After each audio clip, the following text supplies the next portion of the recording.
les marchés financiers avec IG Markets, CFD Trading. Bonjour, c'est Gilles du site boursicoté.com. Voici l'analyse technique du CAC 40 pour la journée du mercredi 7 septembre 2011.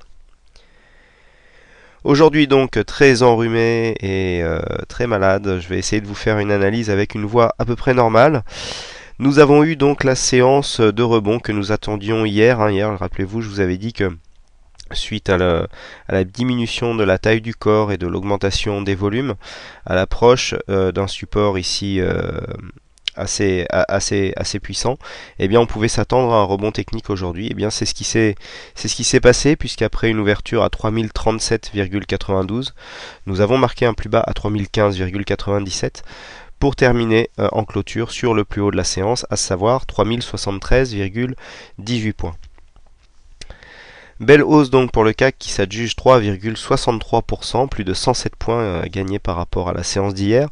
C'est donc une belle séance de hausse, même si la bougie ici n'est pas très flatteuse. On n'a pas une belle amplitude. D'un point de vue chartiste, donc on casse la dynamique baissière court terme. Je vous avais dit que le premier repère c'était le plus haut du jour, les 3042,63. Donc on a mis du temps à casser cette zone. On avait plusieurs zones techniques ici qui étaient assez importantes, et puis finalement on a fini donc sur une belle hausse.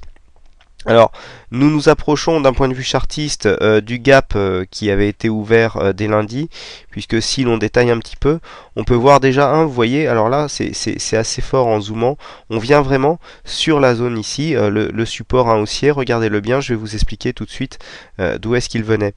Et puis voilà, le gap ouvert lundi, donc on a un gap ici suite au plus bas de vendredi qui se situe à 3132,66 et sur le plus haut de la séance de lundi à 3083,23. Donc on a une quarantaine de points, donc 49 même.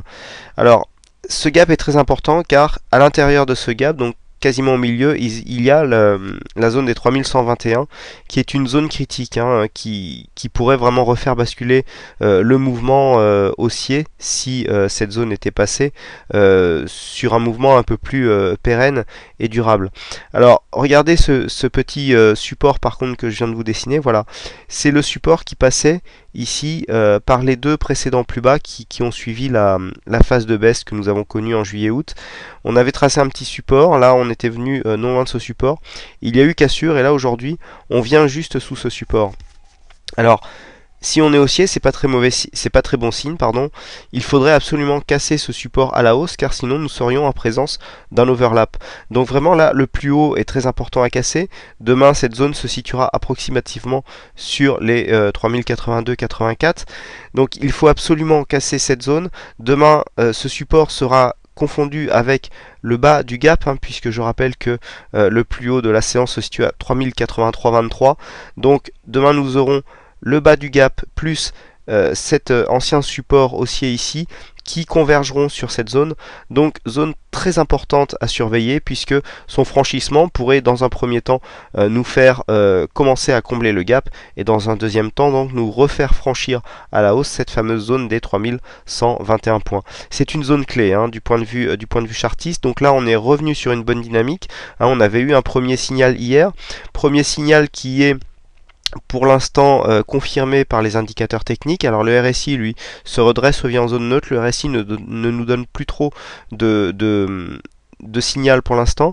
Alors on peut remarquer quand même que là au niveau de la course on serait plutôt sur une phase haussière, puisque vous voyez que les plus bas du RSI sont montants.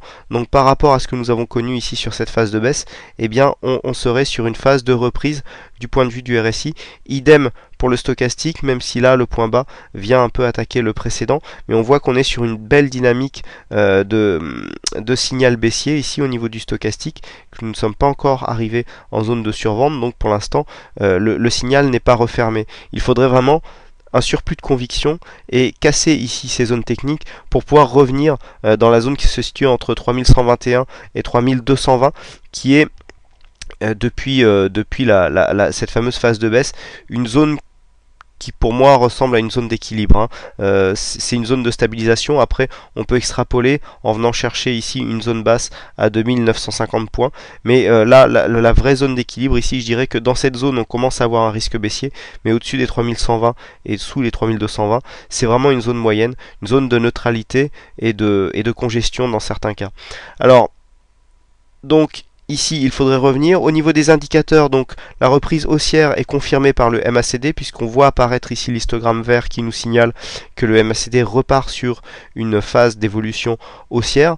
Alors, du point de vue du MACD, oui, on commence à invalider justement ce mouvement baissier, hein.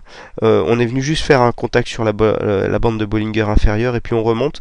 Donc là, au niveau des éléments techniques, on a quand même des choses qui peuvent nous dire que ce rebond pourrait être durable. Mais pour être durable, il faut vraiment casser ici demain cette zone des 3084, combler ce gap. Alors attention, comblement du gap avec retour à la baisse nous donnerait une confirmation d'une tendance baissière en place. Et on aurait certainement, en cas de non-comblement, à terme une cassure ici de ce point bas à 2942,78 qui pourrait nous donner un signal pour attaquer ici les plus bas donc d'après la chute, à savoir les 2891,10. Donc pour l'instant, MACD repasse en tendance positive et par contre la mauvaise surprise c'est que les volumes sont sous la moyenne et en baisse par rapport à ce que nous avions sur les précédentes séances. Donc du point de vue de la conviction haussière, pour l'instant il n'y en a pas. Les signes, si l'on est haussier, les signes qui peuvent nous faire croire que la hausse peut durer, c'est première chose la clôture sur le point haut et deuxième chose le retournement du MACD, qui en général, on le sait, est le premier à nous donner les phases de retournement, hein. C'est en général le premier indicateur qui se retourne et en général il est assez pertinent pour donner des phases de retournement significatives. Voilà, volatilité en légère baisse. À noter quand même que depuis maintenant quelques jours, voire un peu plus d'une semaine, les séances sont beaucoup moins volatiles que ce que nous avions connu ici dans cette phase de crack, puisque nous sommes quasiment tout le temps maintenant sous la moyenne. Donc retour à la normale des marchés, on sent que les marchés commencent à être moins nerveux, les écarts sont toujours grands mais beaucoup moins que lorsque nous étions ici dans cette phase de baisse. Donc nous sommes vraiment d'un point de vue moyen terme à mon sens dans une phase de stabilisation, puisque l'on voit que les plus hauts sont bridés ici sur la zone des 3290 et sur les plus bas, hormis ici cette exagération qui correspondait à une fin de mouvement, donc à un point bas significatif, eh bien vous voyez que les plus bas que nous avons eu donc le 19 août et sur la séance d'hier sont quasiment les mêmes, puisque nous avions un point bas hier à 2942,78 et donc le 19 août à 2947,91. Donc à quelques points près, on peut dire que cette zone ici peut correspondre à un plancher. Donc pour demain, hein, zone à surveiller ici 3084, comblement du gap, possibilité de rejoindre dans un premier temps les 3121 et en extension s'il y a une bonne dynamique, la zone des 3132 points qui viendrait combler ce gap et qui pourrait en cas de continuité nous donner une reprise de phase haussière. Voilà, d'un point de vue moyen terme, donc il semblerait que la tendance baissière fasse place à une tendance neutre, hein, du point de vue moyen terme. Aujourd'hui, donc, c'est Steph qui a gagné au jeu du fixing.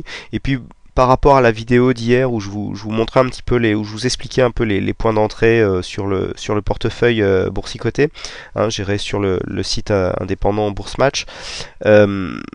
C'est très très long. On m'a beaucoup posé de questions, on m'a demandé pourquoi je ne montrais pas tous les outils. Il y a beaucoup de choses à faire voir. La seule chose que je peux vous faire voir, c'est que ici, on est vraiment dans une approche différente de ce que l'on fait d'habitude en directionnel. Le directionnel, qu'est-ce que c'est? Je prends une position à la hausse ou à la baisse, et si ça va dans mon sens, je fais de la plus-value. Si ça va dans le mauvais sens, je fais de la moins-value. Ici, c'est de l'arbitrage. L'arbitrage, qu'est-ce que c'est? On prend des positions à la hausse, des positions à la baisse, et on ne cherche pas à sortir de toutes les positions gagnantes. Ce qui nous intéresse, c'est la globalité. Et ici, la globalité est positive. Regardez, nous sommes rentrés hier matin, nous faisons 105, alors c'est du virtuel hein, bien sûr, 105 € de plus-value sur la première ligne Rémi Cointreau qui a pourtant sous-performé aujourd'hui. Nous faisons 115 €, donc on va parler en pourcentage, de 9, de 6 sur la ligne Hermès qui a sous-performé hier. Et en fait, avec les moins 4,8 que nous avons sur la couverture due à la forte phase de hausse du jour, nous faisons donc un moins 4,8, moins 96. Je vous rappelle qu'on avait pris une demi-ligne. Et finalement, dans la globalité, eh bien nous ressortons avec une plus-value globale, avec donc 2 journées positives, alors que les sens ont été complètement différents. Hier de mémoire on avait fait plus 0,17, aujourd'hui on fait plus 0,23, hier le marché baissait, on a fait de la plus-value, aujourd'hui le marché monte, on a fait de la plus-value. Là voilà, c'est ça qu'on recherche, c'est une plus grande régularité dans les performances, et donc on n'est plus tributaire du directionnel, car on sait que dans les deux sens on peut, alors il y a des fois où ça ne marche pas, mais dans les deux sens on peut gagner, puisqu'on joue ici sur un différentiel de performance entre les actions et donc l'indice de base, qui est répliqué ici par un tracker baissier. Alors ça serait très long à expliquer, comme je l'ai expliqué à certains, cette stratégie est en cours d'écriture, donc elle devrait paraître prochainement si j'ai toutefois le temps de la terminer correctement. Et voilà, je vous en dirai plus. J'ai pas l'habitude de garder mes secrets pour moi, mais c'est pour ça aussi que je vous dis de ne pas suivre aveuglément les signaux. C'est parce que c'est vraiment une stratégie, une approche. Ça doit être global. C'est pas plusieurs positions qui sont indépendantes les unes des autres. Si vous avez une approche, il faut avoir vraiment une vision globale de ce que vous voulez faire, de là où vous voulez aller et de comment vous voulez vous couvrir. Voilà donc pour l'analyse du jour. Donc il ne me reste plus qu'à vous souhaiter à toutes et à tous une bonne soirée, bonne chance dans votre aide, et je vous donne rendez-vous dès demain pour de prochaines analyses. Les marchés financiers avec IG Markets, CFD Trading.